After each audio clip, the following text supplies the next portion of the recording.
તો આજે આપણે આવી ગયા છીએ શાણાવાકિયા ડુંગર ઉપર, જ્યાં જોવાલાયક બૌદ્ધ ગુફા છે, માતાજીનું મંદિર છે, ઘણી બધી વસ્તુ જોવાલાયક છે અને ચારેય બાજુ એક વનની વનરાયું છે અને ડુંગર ઉપર આ માતાજીનું મંદિર આવેલું છે અને બૌદ્ધ ગુફાયું પણ છે અહીંયા. અને અહીંયા ચારેય બાજુ ઘનઘોર જંગલ છે, જેથી અહીંનું વાતાવરણ શાંતિપૂર્વક છે. આપણે હવે ત્યાં જઈ અને માતાજીના દર્શન કરીશું, તમે જે સામે જોઈ રહ્યા છો તે. અને અહીંયા એમ કહેવામાં આવે છે કે અહીંયા ભીમ આવ્યા હતા અને હિડમ્બાના લગ્ન પણ અહીંયા થયા હતા, એવું પુરાણ કથામાં કહેવામાં આવે છે. અહીંના લોકો એમ કહે છે. એટલે આજે આપણે એ સ્થળની મુલાકાત લેવાની છે.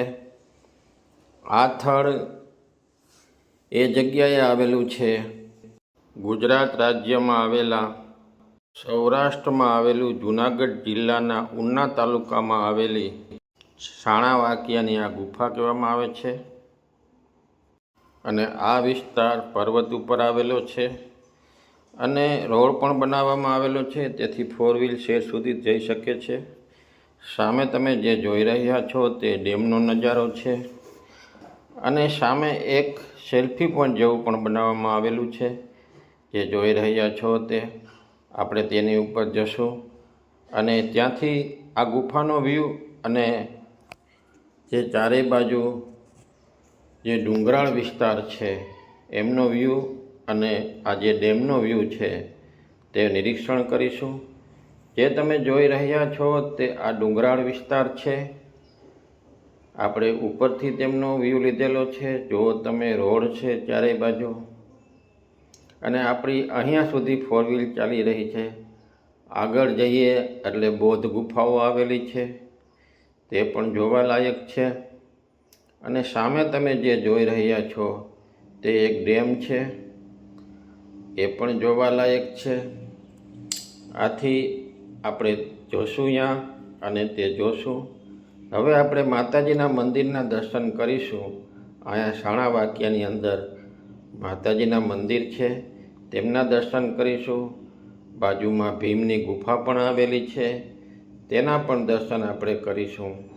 જે તમે જોઈ રહ્યા છો તે હવે આપણે માતાજીના મંદિરે જશું અને તે પછી ત્યાં દર્શન કરીશું. માતાજીના મંદિરે જવા માટે લગભગ 100 પગથિયા છે, 100 જેટલા પગથિયા છે અને ચડીને આપણે ઉપર જશું.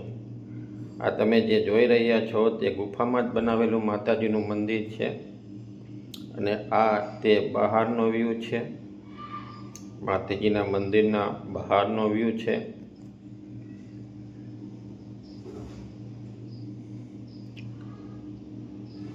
અને હવે આપણે અહીંયા જે દાદા છે એના પણ દર્શન કરીશું,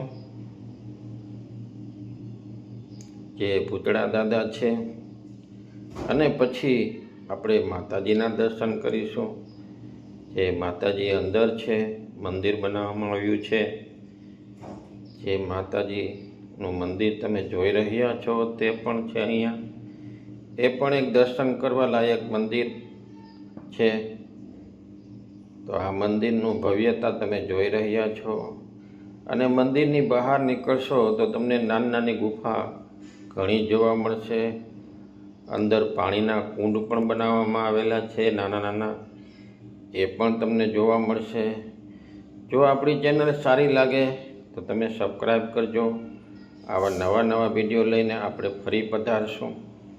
જો તમે આ બધી ગુફાયું છે, એમ કહેવાય છે કે અહીંયા ભીમ આવેલા. અને સામે એક મોટી ગુફા છે, એ ભીમની ગુફા છે. અહીંયા નાની નાની ગુફા ઘણી બધી આવેલી છે, તમે જોઈ રહ્યા છો. અને નીચે પાણીના કુંડ પણ બનાવવામાં આવેલા છે, જે પાણાને કોતરીને બનાવેલા છે, જે ટાંકા જેવા છે.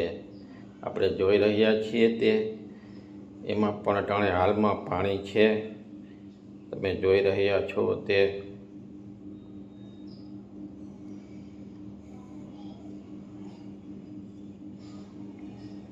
તો આ એક અતિ સુંદર અને રમણીય નજારો જોયા જેવો છે અહીંયા, અને બિલકુલ શાંત વાતાવરણ છે, કોઈ ભીડભાડ નથી એવું વાતાવરણ છે અહીંયા. તો મારી ચેનલ સારી લાગે તો સબસ્ક્રાઈબ કરજો, શેર કરજો અને લાઈક તો એક વાર જરૂર કરજો.